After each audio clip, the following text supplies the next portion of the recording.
Dahil itong patula ay hindi nakalawit at bumaba, hindi namin napansin, hindi namin nagulay, ay lumawit yung sanga, may bunga pala.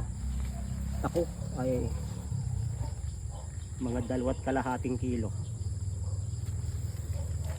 ang bigat. At itong ganito pwede nang gawing yung panghilod, yung kung tawagin ay lupa, yung lupa kasi patula na sa halip na towel ay patula ang ginagawang panghilod.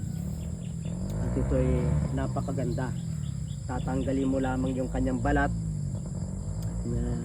yung buto huhugasan, tapos ibibilad. Meron ka ng panghilod. Yung kasing panghilod ay mas maganda yon, talagang alis yung mga dead skin. Kaya sa maraming bansa nagtatanim talaga sila ng patula. Kahit sa Pilipinas, yung patula na ginagawang panghilod at iba pang mga sangkap, mga kagamitan. Hindi na ito makakain. Ang kwan lamang ito yung buto, source ng oil. Napakaraming buto niyan, maraming oil na makukuha.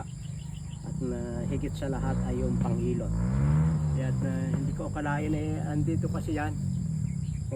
Ay bumagsak pala ito, wala namang kwan ito. Naging mature. Kukuhain ko namin ito mga 1 week pa. Pag ginay mo malambot na, pwede nang gawing panghilod. Maraming salamat sa inyong pagsubaybay sa Natural Wellness si Pastor Vito.